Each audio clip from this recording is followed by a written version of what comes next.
Aí sim, papai! Fala aí, fanático vascaíno, fanática vascaína, sejam todos muito bem-vindos a mais um vídeo do nosso canal, a segunda edição desse sabadão, com muita informação e uma entrevista exclusiva com o médico do Vasco, Dr. Gustavo Caldeira, para falar sobre protocolos de saúde. Será que tem algum jogador no Vasco que não está vacinado?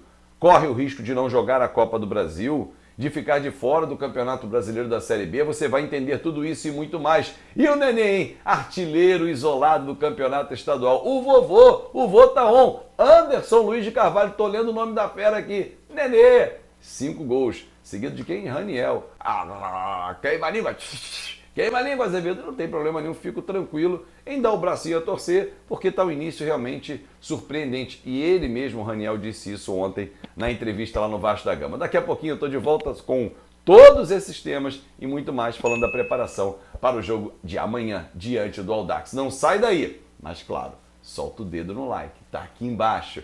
Comenta, compartilha, joga pra geral, porque aqui é o seu lugar, é o lugar do fanático vascaíno. Eu já tô de volta, não sai daí, rapidinho, a vinheta roda e o pai volta.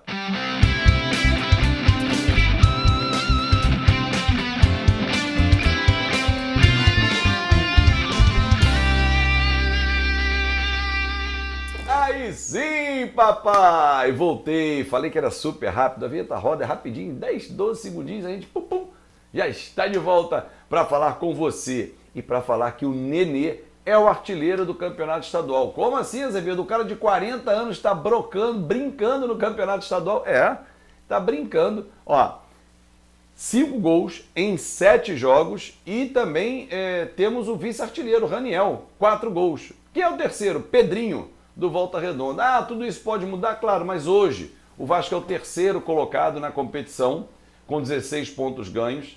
Vencendo amanhã vai a 19, e aí abre cada vez mais espaço para o quinto colocado. Mas por que você fala sempre do quinto colocado?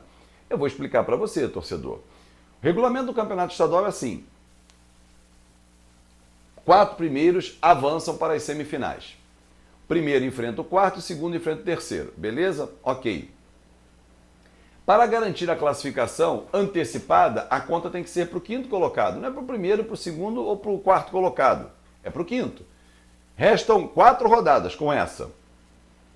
12 pontos em disputa. Se o Vasco vence, e o Vasco vai vencer amanhã, abre 9. Ou melhor, vão faltar 9 pontos. Se ele abrir 10 pontos para o quinto colocado, acabou. Com 3 rodadas de antecedência, já estaremos nas semifinais.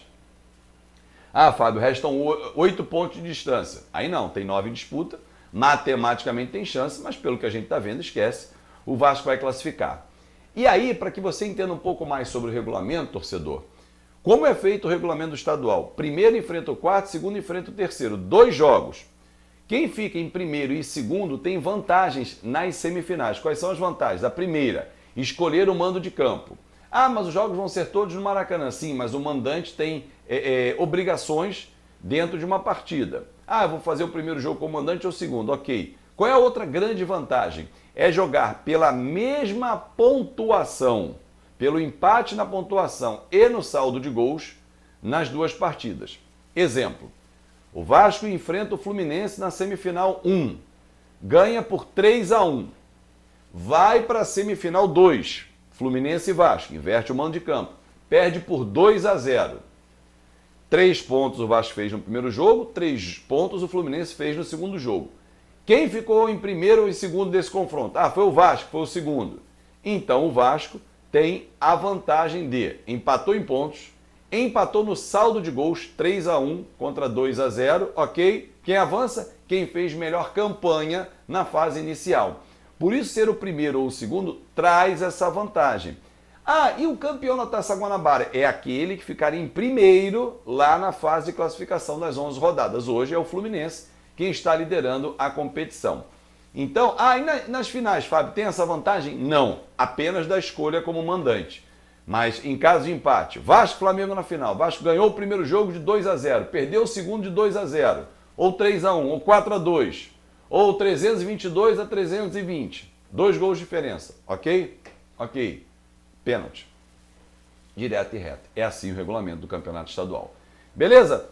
Então vamos lá, Nenê, artilheiro, Raniel, vice-artilheiro. Vamos tocar o nosso barco. Amanhã tem o Aldax, 6h30 da noite, sem o Nenê. Está suspenso, sem o Juninho, sem o Bruno Nazário. Todos esses estão fora, ainda sem Quinteiro, ainda sem Luiz Henrique, que não estão inscritos, né, não estão regularizados, mas com o Zé Gabriel já regularizado à disposição do Zé Ricardo. E vamos falar agora sobre protocolo de saúde. Afinal de contas, vem a Copa do Brasil, dia 2 de março, a estreia do Vasco lá em Araraquara contra a Ferroviária. E aí, o que vai acontecer efetivamente nesse jogo? Qual é o protocolo de saúde? É o mesmo aplicado pela Federação do Estado do Rio de Janeiro? Cada instituição do futebol brasileiro tem o seu protocolo? Sim. Cada comissão de saúde tem o seu protocolo, cada estado inclusive. Então, Dr. Gustavo Caldeira é o nosso convidado agora para falar sobre protocolos de saúde que envolve não só a testagem dos jogadores, principalmente vacinação. Estamos com o nosso calendário completo, está todo mundo vacinado? Dr. Gustavo Caldeira invade o nosso Fanático Vascaíno para falar com você. Se liga no papo, grande abraço, é tudo nosso. Sim, a gente, para a CBF, a gente tem um protocolo um pouquinho diferente do protocolo da FERJ, né? O protocolo da FERJ não exige que a gente faça testagem semanal, porém a gente faz um screening muito fino aqui no clube em relação à sintomatologia. Aparecer um atleta com uma sintomatologia indicativa de uma possível infecção por Covid-19, a gente afasta o atleta e pede para esse atleta ser testado em domicílio. Se esse atleta, em relação ao protocolo FERJ, né, se esse atleta tiver o calendário vacinal completo para a Covid-19, ele está apto a jogar.